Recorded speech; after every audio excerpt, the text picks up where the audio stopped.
وَالَّذِينَ هُمْ لِفُرُوجِهِمْ حَافِظُونَ إِلَّا عَلَىٰ أَزْوَاجِهِمْ أَوْ مَا مَلَكَتْ أَيْمَانُهُمْ فَإِنَّهُمْ غَيْرُ مَلُومِينَ فَمَنِ ابْتَغَىٰ وَرَاءَ ذَلِكَ فَأُولَٰئِكَ هُمُ الْعَادُونَ. 3 ayat about the same subject. You know what the subject is? Shamelessness. People who guard their privates. We live in the ultimately shameless world today. The world in which streaming videos off of any website are available on your mobile device. The age in which the pornography industry is a multi-trillion-dollar industry. The point of which, the agenda of which is to make sure every one of you is a consumer of filth in one way or another. That every man, woman and child is exposed to this stuff, and they're hoping you are, so you become addicted to it, so you become yet another consumer. This is the gift of pornography to society. It's creating people, turning people into animals and perverts. And some of you unfortunately have that addiction. And you're watching this stuff online, and you're watching it and saving it on your apps and your mobile devices. And you don't feel bad about it anymore. You've justified it to yourself. And you feel bad about it once in a while, but you go back to it.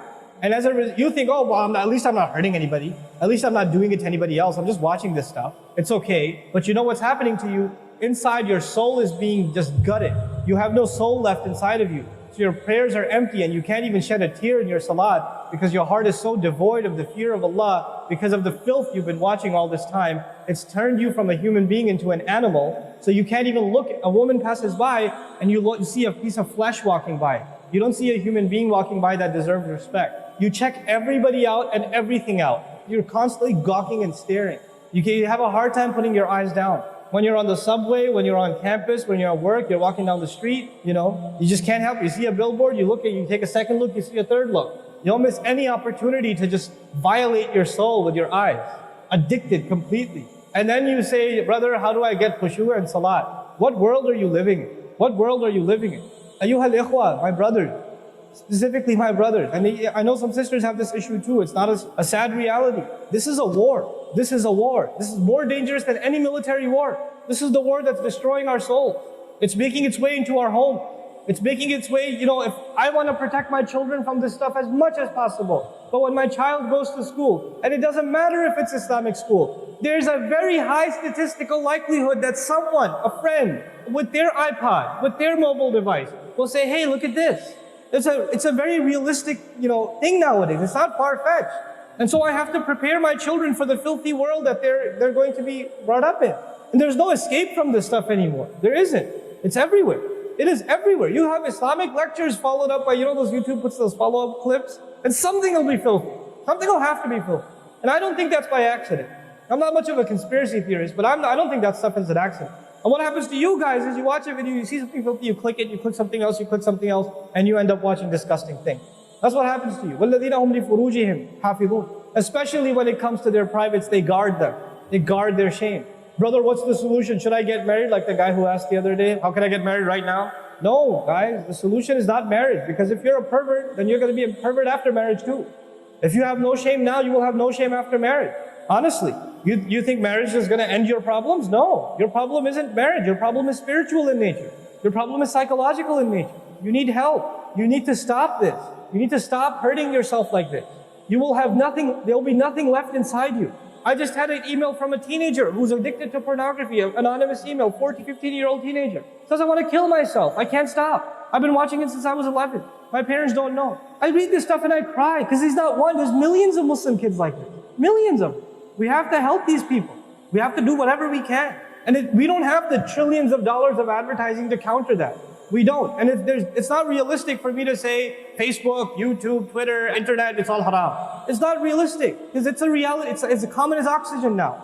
The only thing we can do is have a mature conversation about this and teach our youth to deal with this and navigate this and not fall into it. The elders that are here, stop watching Indian movies, man.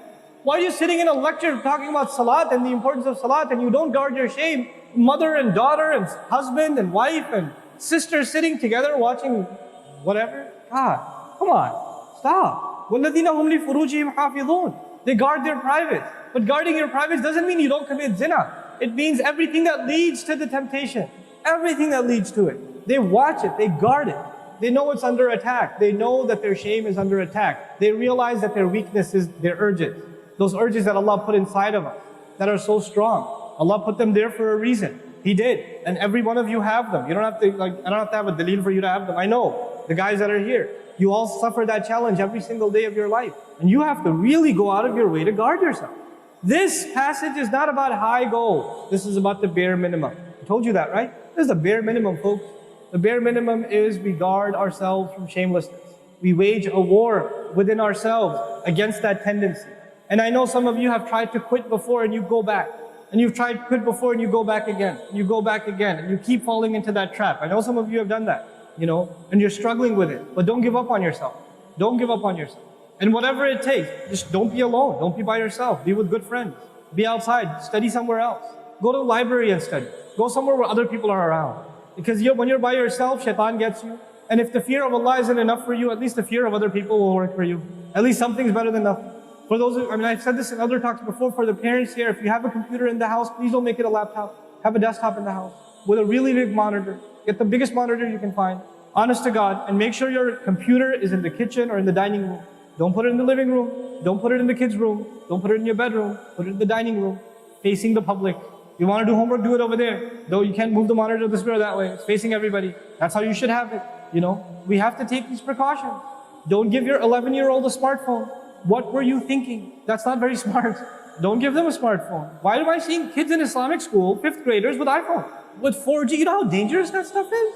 وَالَّذِينَ هُمْ لِفُرُوجِهِمْ حَافِظُونَ إِلَّا عَلَىٰ أَزْوَاجِهِمْ, except upon their spouses, أَوْ مَا مَلَكَتْ أَيْمَانُهُمْ فَإِنَّهُمْ غَيْرُ مَلُومِينَ, or what their right hands possess, then they're not to be blamed. Allah says we have these urges and we can execute those urges. We can release those urges, but to the halal spouse, to the spouse, our spouses. But outside of that, we can't. And by the way, when people get addicted to this sort of thing, and they get accustomed to it, or they get over and overly exposed to it, they have miserable marriages. And marriages start falling apart. They have this virtual idea of what pleasure means, and they don't find pleasure in their spouse anymore. And there's great fitna that comes into the family. It destroys homes, Muslim homes. That's what's happening in our world today. فَمَنِ ابْتَغَى وَرَاءَ ذَلِكَ فَأُولَٰئِكَ هُمُ الْعَادُونَ. The people who pursue anything beyond that, then they are the ones engaged in aggression. This is an act of aggression. Al-adawa in Arabic means animosity. Allah says whoever pursues their urges to be fulfilled outside of the halal, outside of the marriage, whoever pursues that, then they are engaged in an act of aggression.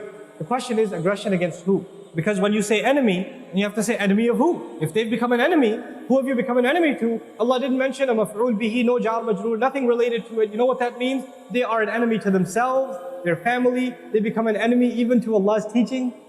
These are the kinds of people. The most important asset you and I have is our hearts.